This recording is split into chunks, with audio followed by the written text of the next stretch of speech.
गर्मी में बंगले वाली की एसी, झोपड़ी वाली बहू की मिट्टी वाली ठंडी रसोई।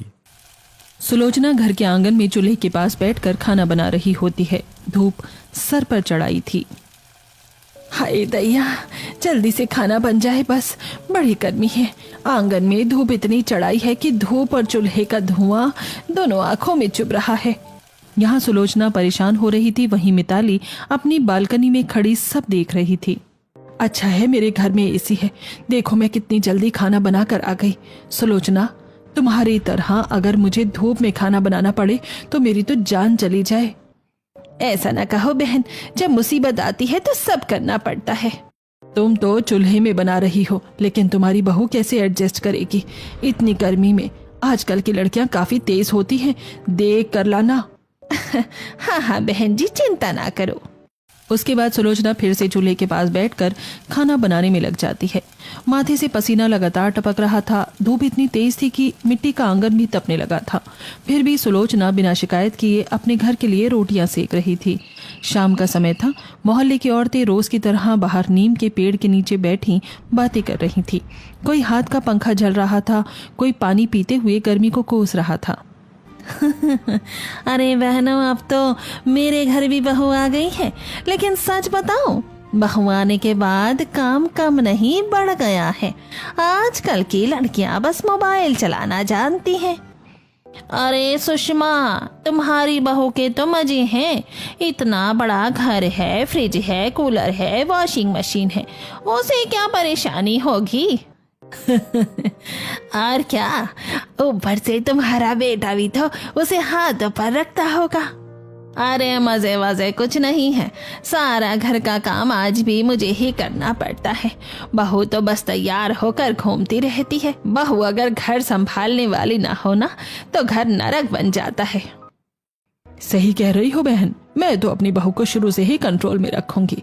हमारे घर में हर सुख सुविधा है, इतनी बड़ी रसोई है, एसी है, बड़ा बंगला है। अब अगर थोड़ा बहुत काम भी ना करे बहू तो फिर क्या ही फायदा। बिल्कुल सही बात है।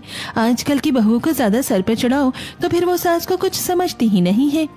सब औरतें हंसने लगती हैं। वहीं एक तरफ सुलोचना चुप बैठी सबकी बातें सुन रही थी। उसके चेहरे पर शांति थी। मैं तो बस इतना चाहती हूँ कि मेरी बहू जब आए ना, उसे कभी ये महसूस ना हो कि वो पराई है। जैसे मैंने अपनी बेटी मोहिनी को प्यार से रखा है, वैसे ही बहू को भी रखूंगी। आखिर लड़की अपना घर छोड़ कर आती है, अगर सास ही उसे परेशान करेगी तो फिर वो किससे अपनापन ढूंढेगी? अरे सुलोचना, तुम तो बहुत सीधी हो। ज्यादा प्यार दोगी ना तो बहू सर पर चढ़ जाएगी। अगर प्यार देने से कोई सर पर चढ़ता है तो चढ़ने दो बहन, लेकिन किसी लड़की की आंख में मेरे कारण आंसू ना आए, बस यही चाहती हूँ। सुलोचना की बातें सुनकर कुछ देर के लिए सब चुप हो जाती हैं, लेकिन मिताली मन ही मन सोच रही थी कि वो अपनी बहू से खूब काम करवाएगी। ऐसे ही कुछ दिन बीत जाते हैं। एक दिन मिताली अपने बड़े से एसी वाले कमरे में बैठी थी। सामने उसका बेटा श्रवण लैपटॉप पर काम कर रहा था। बेटा, अब तुम्हारी शादी की उम्र हो गई है। हम सोच रहे थे कि अब तुम्हारे लिए कोई अच्छी लड़की देख लें। अरे माँ, आपको लड़की देखने की जरूरत नहीं पड़ेगी, मुझे पहले से ही एक लड़की पसंद है। क्या मतलब? कौन लड़की? माँ, उसका नाम रितु है। हम दोनों एक दूसरे को बहुत पसंद करते हैं। मैं उसी से शादी करना चाहता हूँ। लव मैरिज का नाम सुनते ही मिताली का चेहरा उतर जाता है। उसे बिल्कुल उम्मीद नहीं थी कि उसका बेटा खुद लड़की पसंद करेगा। क्या जमाना आ गया है, अब माँ बाप की कोई जरूरत ही नहीं रही, बच्चे खुद ही सब तय कर लेते हैं। माँ, रितु बहुत अच्छी लड़की है, आपको उससे मिलकर अच्छा लगेगा। अरे मिताली, अगर बेटा खुश है तो हमें भी खुशी से शादी कर देनी चाहिए। आखिर जिंदगी उसे बितानी है। ठीक है, अगर तुमने पसंद कर ही लिया है तो शादी तो करनी ही पड़ेगी। उधर दूसरी तरफ झोपड़ी वाले घर में सुलोचना अपने बेटे नील की शादी की चिंता में लगी हुई थी। तभी गांव से उसकी बुआ का फोन आता है। प्रणाम बुआ जी, कैसी हैं आप? मैं ठीक हूँ बेटी। सुन, मैंने नील के लिए एक लड़की देखी है, बहुत सुंदर, सुशील और संस्कारी है। घर गरीब जरूर है, लेकिन लड़की हीरा है, हीरा। सच बुआ जी, फिर तो हम जल्दी गांव आएंगे। कुछ दिनों बाद सुलोचना, केशव और नील गांव जाते हैं। वहां पहली बार नील की मुलाकात कीर्ति से होती है। कीर्ति सिर झुकाए सबके सामने चाय लेकर आती है। साधारण कपड़े, चेहरे पर सादगी और आंखों में शर्म। माँ, लड़की बहुत अच्छी है। बेटी तुम पढ़ी लिखी हो? जी माँ जी, मैंने 12वीं तक पढ़ाई की है, घर के सारे काम भी कर लेती हूँ। लड़की बहुत संस्कारी लग रही है। नील भी कीर्ति को पसंद कर लेता है और घर वालों को भी उसका व्यवहार बहुत अच्छा लगता है। वहीं कीर्ति भी नील की सादगी देखकर मन ही मन खुश हो जाती है। कुछ ही दिनों में दोनों की शादी तय हो जाती है। इधर शहर में ऋतु और श्रवण की शादी बहुत धूमधाम से होती है। बड़ा बैंक्वेट हॉल, चमचमाती लाइटें, महंगे कपड़े और ढेर सारे मेहमान। ऋतु दुल्हन बनकर बेहद खूबसूरत लग रही थी। उसके मन में खुशी थी कि उसे इतना बड़ा और अमीर घर मिल रहा है। शादी के बाद ऋतु अपने ससुराल पहुंचती है। बंगले के बाहर लंबी लंबी गाड़ियां खड़ी थी। मोहल्ले की सारी औरतें दरवाजे पर खड़ी नई बहू को देख रही थी। अरे वाह, क्या किस्मत पाई है ऋतु ने, इतना बड़ा बंगला मिला है और पति भी मन पसंद का मिला है। अब तो बहू राज करेगी राज। देखना बहन, इसकी जिंदगी कितनी मजे से कटेगी। ऋतु सबकी बातें सुनकर मुस्कुराने लगती है। उसे भी लग रहा था कि उसकी जिंदगी अब बहुत आसान होने वाली है। घर के अंदर उसका धूमधाम से गृह प्रवेश होता है। फूलों से सजा घर, चमकते फर्श और ठंडी एसी की हवा देखकर ऋतु बहुत खुश हो जाती है। वाह, कितना बड़ा घर है, मुझे तो यहाँ किसी चीज की कमी नहीं होगी। अगले दिन ऋतु की पहली रसोई थी। सुबह सुबह मिताली उसे रसोई में लेकर आती है।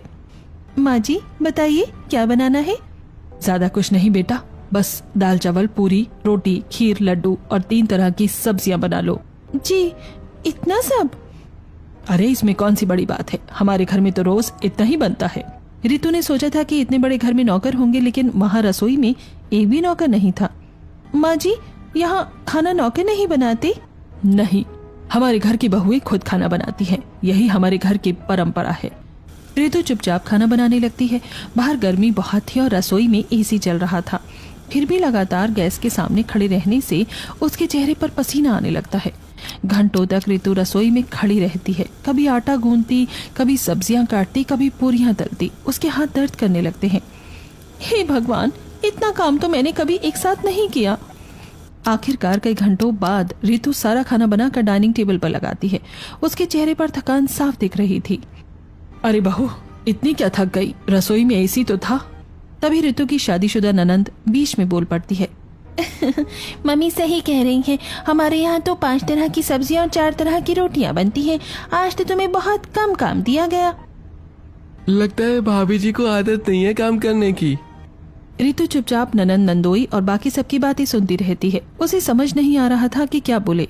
हाँ, स्वाद ठीक है, लेकिन अगली बार थोड़ा और अच्छा बनाना। बहू, बड़े घर में आई हो तो घर के हिसाब से काम भी सीखना पड़ेगा। ऋतु की आंखें हल्की नम हो जाती हैं, लेकिन वो कुछ नहीं बोलती। उधर दूसरी तरफ उसी दिन कीर्ति और नील की शादी होती है।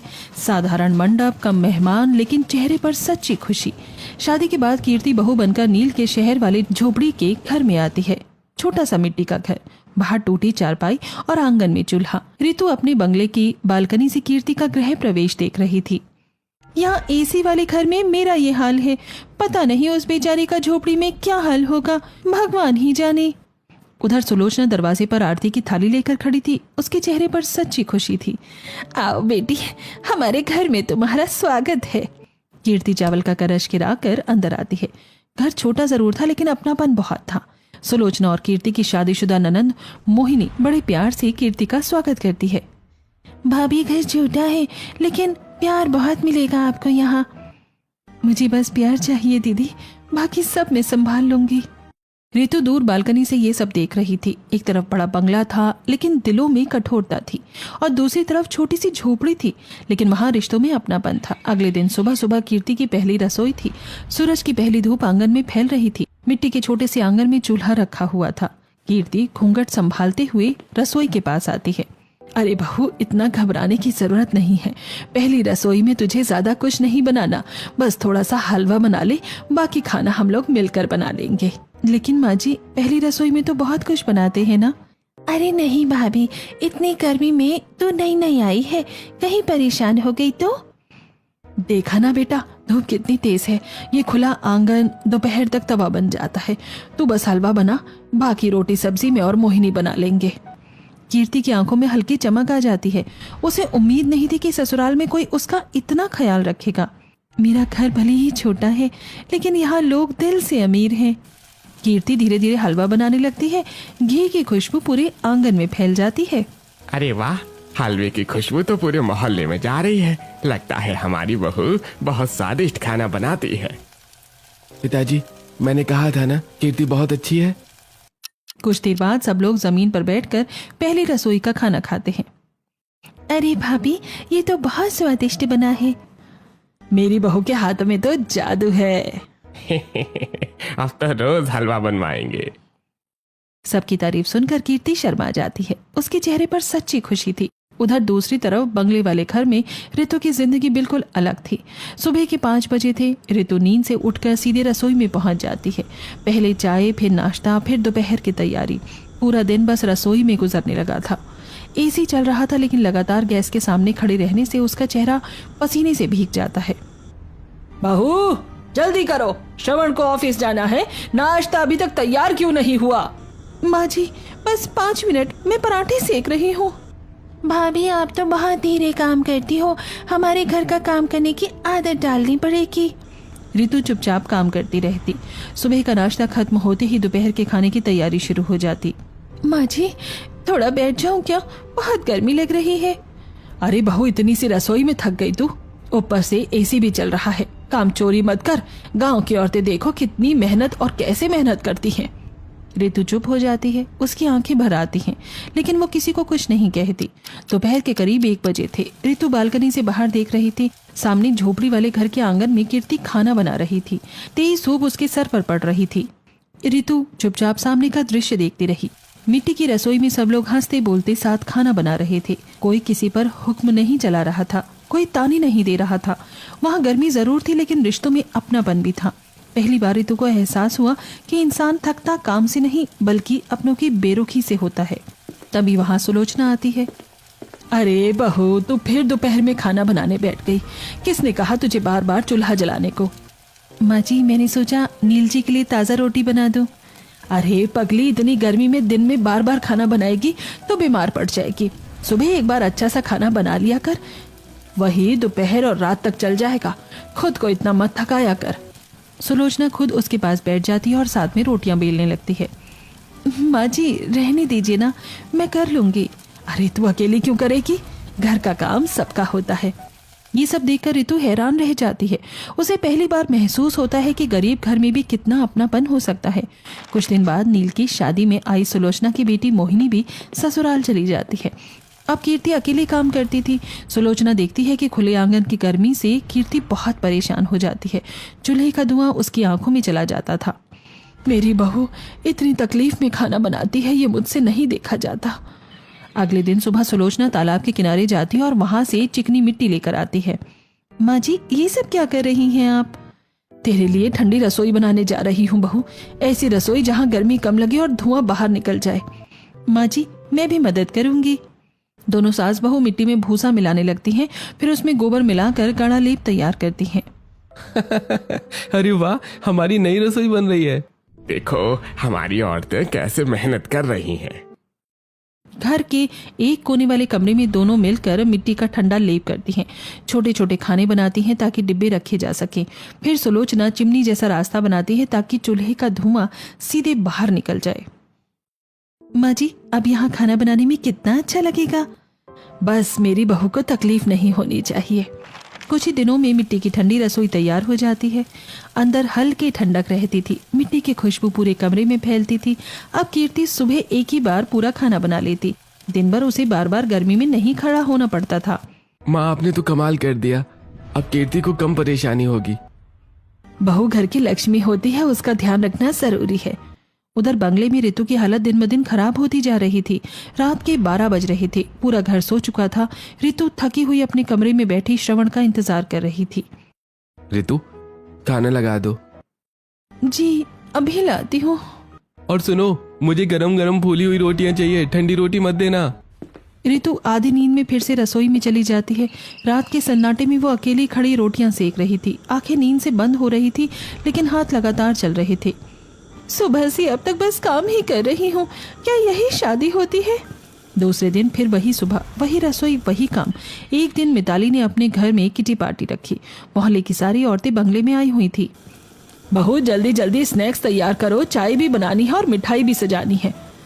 माँ जी, मैं अकेले कैसे करूँगी इतना सब? बड़े घर की बहू बनी हो, काम करना सीखो। रितु अकेली रसोई में भागदौड़ करती रही। कभी समोसे तलती, कभी चाय बनाती, कभी प्लेट सजाती। उसके हाथ जल जाते हैं। भाभी जल्दी करो ना, मेहमान इंतजार कर रहे हैं। उधर उसी दिन सुलोचना के घर भी कुछ औरतें कीर्ति को देखने आती हैं। अरे सुलोचना, नई बहू कहाँ है? नमस्ते चाची जी, मैं अभी चाय लेकर आती हूँ। कीर्ति अकेली चाय और नाश्ते की तैयारी करने लगती है, तभी सुलोचना अंदर आ जाती है। अरे बहू, तू अकेली क्यों कर रही है? ला, मैं भी मदद करती हूँ। माँ जी, मेहमान आए हैं, मैं कर लूंगी। अरे मेहमान तेरे अकेले के थोड़ी हैं। दोनों सास बहू मिलकर चाय और नाश्ता लेकर बाहर आती हैं। अरे वाह, बहू के होते हुए भी सास काम कर रही है। ज्यादा सर मत चढ़ाओ बहू को। नई नई आई है बहू, सर किसे चढ़ाना? ये तो मेरी बेटी जैसी है, अगर मैं इसकी मदद कर दूंगी तो कौन सा आसमान टूट पड़ेगा। कीर्ति ये सुनकर भावुक हो जाती है। उसकी आंखों में आंसू आ जाते हैं। ऐसे ही कुछ दिन बीत जाते हैं। रितु अब पूरे घर का सारा काम संभालने लगी थी। बाजार से सामान लाना, रसोई संभालना, सफाई करवानी, सबकी पसंद का खाना बनाना, लेकिन फिर भी कोई उसकी तारीफ नहीं करता था। बहू, दाल में नमक थोड़ा कम है। और रोटी भी ज्यादा नरम नहीं बनी। रितु चुपचाप सब सुनती रहती। शादी के कुछ दिनों बाद भाभी को परेशान करके श्वेता अपने ससुराल चली जाती है। यहाँ रितु ससुराल में परेशान थी, वहीं दूसरी तरफ कीर्ति के साथ घरवाले हर काम में हाथ बटाते। नील भी कीर्ति का बहुत ध्यान रखता था। एक रात नील देर से घर आता है। मैं आपके लिए खाना गर्म कर देती हूँ। अरे नहीं, रहने दो, तुम पूरे दिन काम करती हो, मैं ठंडा खाना खा लूंगा, लेकिन तुम्हें परेशान नहीं होने दूंगा। लेकिन मुझे अच्छा लगता है आपके लिए खाना गर्म करना, और मुझे अच्छा लगता है तुम्हारा ख्याल रखना। ये सब देखकर सुलोचना मुस्कुरा देती है। उधर अपने बंगले की बालकनी में खड़ी रितु ये सब देख ही रही थी। ऐसे ही दिन बीतते जा रहे थे। बाहर गर्मी दिन ब दिन बढ़ती जा रही थी और बंगले वाले घर में रितु की परेशानियां भी। सुबह से रात तक रितु बस रसोई में ही लगी रहती। कभी चाय, कभी नाश्ता, कभी दोपहर का खाना, कभी शाम का स्नैक्स। उसका पूरा दिन गैस के सामने गुजरता था। पता नहीं बहू को इतना समय क्यों लगता है। इतनी बड़ी एसी वाली रसोई है, फिर भी काम ढंग से नहीं होता इससे। माँ जी, मैं कोशिश तो पूरी करती हूँ। अरे कोशिश नहीं, काम चाहिए काम। हमारे जमाने में तो हम बिना एसी के पूरा घर संभाल लेते थे। रितु चुप हो जाती है। अब उसमें जवाब देने की भी ताकत नहीं बचती है। एक दिन अचानक घर का एसी खराब हो जाता है। पूरी रसोई भट्टी जैसी गर्म हो जाती है। सुबह के 9 बजे से ही रितु पसीने में भीग जाती है। गैस की गर्मी और ऊपर से उमस, उसका चेहरा लाल हो जाता है। माँ जी, बहुत गर्मी लग रही है, शायद मुझे चक्कर आ जाए। अरे एक दिन बिना एसी के काम कर लिया तो कौन सा जग लूट लिया, कोई बड़ी बात नहीं है। गांव की औरतें देखो कैसी गर्मी में चूल्हे पर खाना बनाती है। 2-3 दिन तक एसी ठीक नहीं होता। रितु की हालत खराब होने लगती है। उसके सर में दर्द रहने लगता है और हाथों में जान नहीं बचती। लेकिन घर में किसी को भी उसकी परेशानी से फर्क नहीं पड़ रहा था। वहीं कुछ ही दिनों में बड़ी ननद श्वेता फिर से अपने बच्चे पिंकी और सोनू के साथ मायके आ जाती है। मम्मी, मुझे ठंडी ठंडी ड्रिंक चाहिए। भाभी, जल्दी से बच्चों के लिए चॉकलेट शेक बना दो, बाहर बहुत गर्मी है। जी दीदी, अभी बनाती हूँ। रितु तुरंत रसोई में चली जाती है। अभी उसने शेक बनाकर दिया ही था कि श्वेता की दूसरी फरमाइश शुरू हो जाती है। भाभी, मेरे लिए भी कुछ अच्छा सा नाश्ता बना दो, सैंडविच या पास्ता बना लो। हाँ बहू, जल्दी बनाओ, आखिर बेटी इतने दिनों बाद मायके आई है। अभी 4 दिन हुआ ससुराल गई और फिर से मायके में हाजिरी लगाने पहुंच गई है। रितु रसोई में चली जाती है। अब सुबह, दोपहर और शाम बस रितु काम में लगी रहती है। भाभी, आज बच्चों का पिज्जा खाने का मन है। और मुझे फ्रेंच फ्राइज चाहिए। मुझे बर्गर चाहिए। ठीक है, मैं बना देती हूँ। घंटों तक रितु रसोई में खड़ी रहती। उसके हाथ जल जाते, पैर दर्द करने लगते, लेकिन कोई उसकी थकान नहीं देखता। उधर दूसरी तरफ कीर्ति के घर का माहौल बिल्कुल अलग था। कुछ दिनों बाद मोहिनी अपने बेटे रितेश के साथ मायके आती है। मम्मी, मुझे पूरी सब्जी खानी है। ठीक है बेटा, अभी बनाते हैं।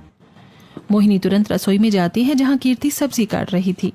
भाभी, आप बस आटा लगा दो, पूरी मैं तल दूंगी, बच्चे भी खा लेंगे और फिर मैं सबको खाना परोस दूंगी। अरे नहीं दीदी, मैं कर लूंगी, आप आराम करो। नहीं भाभी, आप सुबह से काम कर रही हो, अब थोड़ा काम मैं कर लूंगी। दोनों ननंद भाभी मिलकर हंसते बोलते खाना बनाती हैं। देखो कैसे मिलजुल कर काम कर रही हैं दोनों। घर तभी घर लगता है जब सब साथ हो।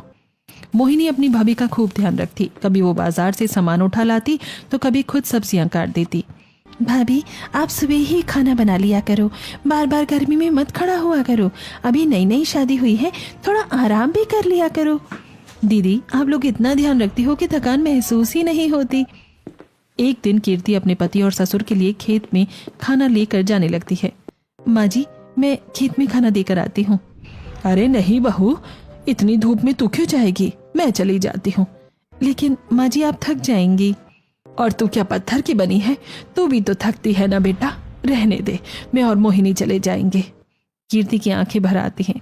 उसे पहली बार एहसास हो रहा था कि ससुराल भी मायके जैसा हो सकता है। उधर बंगले वाले घर में ऋतु की हालत दिन ब दिन खराब होती जा रही थी। श्वेता के आने के बाद तो उसकी परेशानियां और बढ़ गई थी।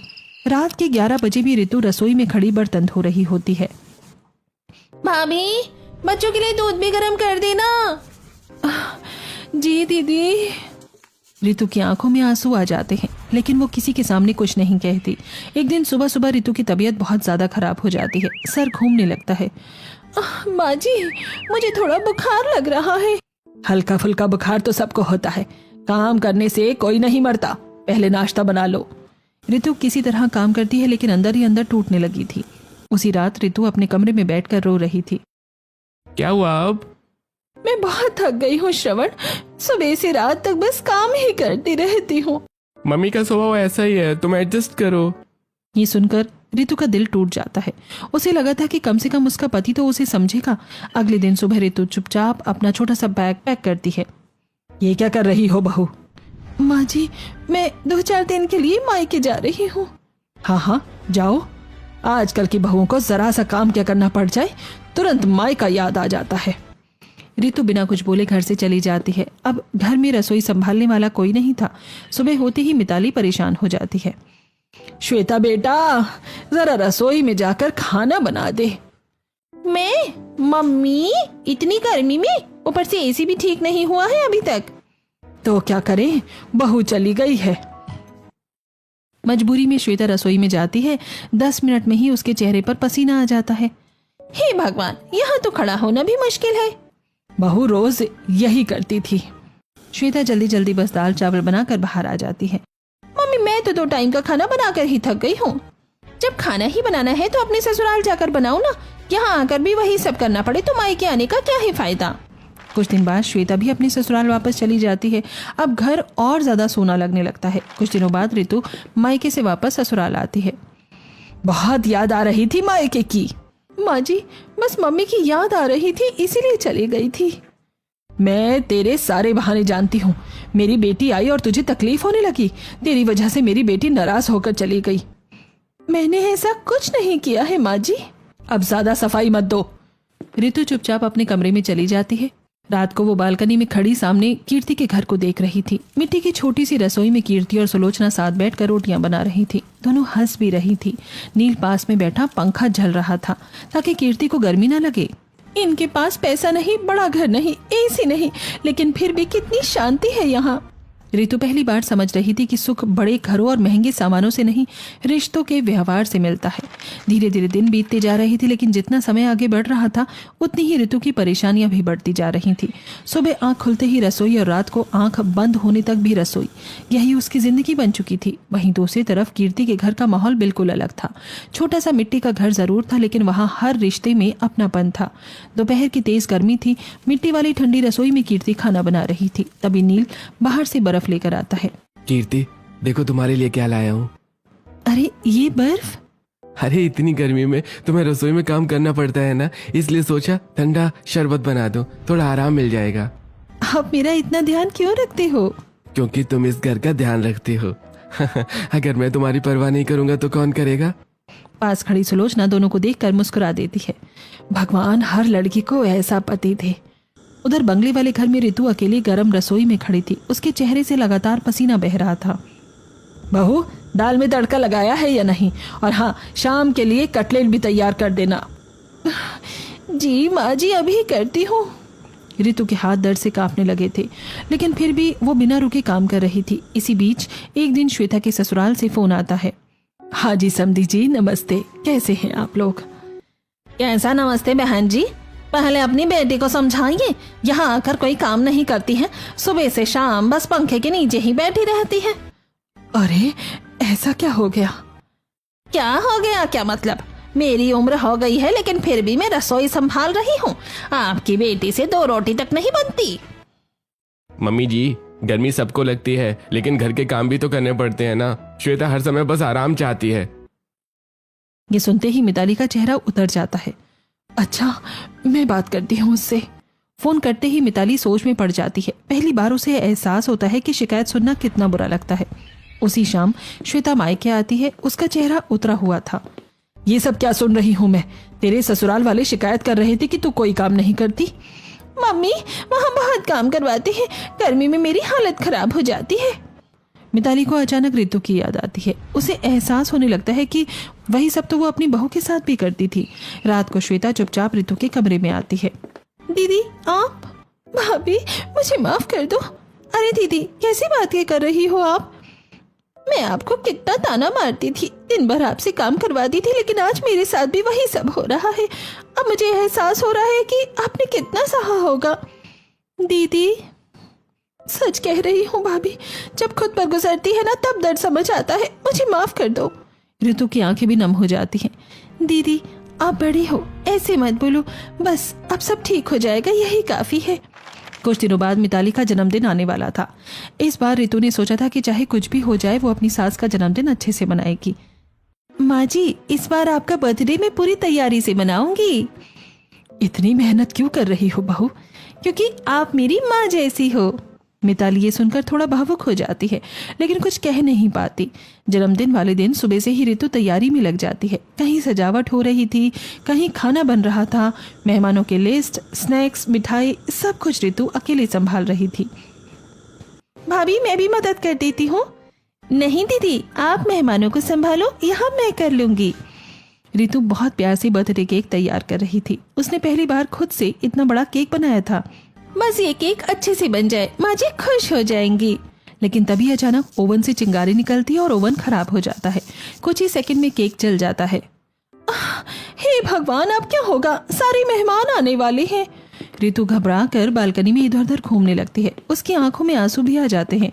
तभी सामने से कीर्ति उसे परेशान देख लेती है। अरे रितु दीदी क्या हुआ, आप इतनी परेशान क्यों हो? मेरा केक जल गया है, ओवन भी खराब हो गया, अब बर्थडे कैसे होगा? माँ जी बहुत नाराज होंगी। बस इतनी सी बात, आप टेंशन मत लो, मेरे पास उपाय है। उपाय? कीर्ति तुरंत अपने घर जाती है। मिट्टी वाली रसोई में चूल्हा जलाती है। क्या हुआ बहू, इतनी जल्दी जल्दी क्या कर रही है? माँ जी रितु दीदी का केक जल गया है, मैं चूल्हे पर केक बना रही हूँ। बहुत अच्छा कर रही है बेटी, जल्दी मदद कर दे उसकी। कीर्ति तेजी से केक का बैटर तैयार करती है। फिर बड़े बर्तन में नमक डालकर देसी तरीके से चूल्हे पर केक बेक करने लगती है। उधर रितु मेहमानों को संभाल रही थी लेकिन उसका दिल घबराहट से धड़क रहा था। अरे बहू केक तैयार हुआ कि नहीं? जी बस आ रहा है। कुछ ही देर बाद कीर्ति सुंदर सा केक लेकर बंगले में आती है। रितु दीदी आपका केक तैयार है? सच में? रितु केक देखकर हैरान रह जाती है। चूल्हे पर बना केक इतना सुंदर और मुलायम था कि कोई पहचान ही नहीं सकता था। थैंक यू कीर्ति, आज तुमने मेरी इज्जत बचा ली। पड़ोसी ही पड़ोसी के काम आते हैं दीदी। तभी मिताली वहां आ जाती है। इन्हें किसने बुलाया? रितु पहली बार आत्मविश्वास से बोलती है। माँ जी मैंने बुलाया है, अगर कीर्ति नहीं होती ना आज तो बर्थडे खराब हो जाता। उसने सही समय पर मेरी बहुत मदद की है। मिताली कुछ पल के लिए चुप हो जाती है। फिर वो केक काटती है। सभी लोग केक की बहुत तारीफ करते हैं। अरे वाह, इतना स्वादिष्ट केक तो मैंने पहली बार खाया है, बिल्कुल बेकरी जैसा बना है। मिताली धीरे धीरे सब समझने लगी थी। उसे एहसास हो रहा था कि गरीब होना और दिल का छोटा होना दोनों अलग बातें होती है। केक कटिंग के बाद मिताली सबके सामने खड़ी होती है। आज मैं कुछ कहना चाहती हूँ। सभी लोग चुप हो जाते हैं। मैंने हमेशा पैसों और बड़े घर का घमंड किया है। मुझे लगता था कि गरीब लोग हमसे छोटे होते हैं, लेकिन आज मुझे समझ आया कि असली अमीरी दिल की होती है। मिताली रितु और कीर्ति दोनों के पास जाती है। रितु बहू, मैंने तुम्हें बहुत तकलीफ दी, हमेशा ताने दिए, मुझे माफ कर दो। माँ जी ऐसा मत कहिए। अरे कीर्ति, तुमने बिना बुलाए भी हमारी मदद की। मैंने हमेशा तुम्हें गरीब समझकर छोटा माना, लेकिन आज तुमने साबित कर दिया कि इंसानियत सबसे बड़ी दौलत होती है। रहने दीजिए माँ जी, बड़े लोग माफी नहीं मांगते। नहीं बेटी, गलती की है तो माफी भी मांगूंगी। सुलोचना ये सब देखकर मुस्कुरा देती है। इंसान जब अपनी गलती समझ जाए ना, वही सबसे बड़ी बात होती है। उस दिन के बाद मिताली का व्यवहार बदलने लगता है। अब वो रितु को हर काम में अकेला नहीं छोड़ती थी। कभी खुद सब्जी काट देती, कभी चाय बना देती। बहू, आज ज्यादा गर्मी है, तू आराम कर ले, खाना मैं और श्वेता मिलकर बना लेंगे। सच माँ जी? हाँ, आखिर तू भी तो इस घर की बेटी जैसी है। उधर कीर्ति और मिताली भी अब आपस में सुख दुख बांटने लगी थी। कभी मिताली मिट्टी वाली ठंडी रसोई में बैठकर चाय पीती, तो कभी कीर्ति बंगले में आकर रितु के साथ बातें करती। अब दोनों घरों के बीच अमीरी गरीबी की दीवार नहीं रही थी, सिर्फ रिश्तों का अपनापन बचा था। शाम का समय था, ठंडी हल्की हवा चल रही थी। मिट्टी वाली ठंडी रसोई के बाहर चारपाई बिछी हुई थी, जहां मिताली, सुलोचना, रितु और कीर्ति साथ बैठी बातें कर रही थी। अरे सुलोचना, सच कहूँ, तुम्हारी ये मिट्टी वाली रसोई एसी से भी ज्यादा ठंडी लगती है। और इसमें जो प्यार मिला है ना बहन, इसे ठंडा बनाता है। माँ जी, अब तो आपको यहाँ की चाय की आदत पड़ गई है। हाँ बहू, अब बिना यहाँ आए मन ही नहीं लगता है। तो फिर रोज आ जाया कीजिए। सभी जोर जोर से हंसने लगते हैं। उस शाम दोनों परिवारों के बीच सिर्फ रिश्तों की मिठास बची थी। अमीरी गरीबी का फर्क खत्म हो चुका था। अरे वाह, यहाँ तो पूरी महफिल जमी हुई है और हमें किसी ने बुलाया भी नहीं। अब दोनों परिवार मिलजुल कर खुशी से रहने लगे थे। अमीरी बंगले से नहीं, इंसान के व्यवहार से पहचानी जाती है, जहाँ रिश्तों में अपनापन और दिलों में सम्मान हो।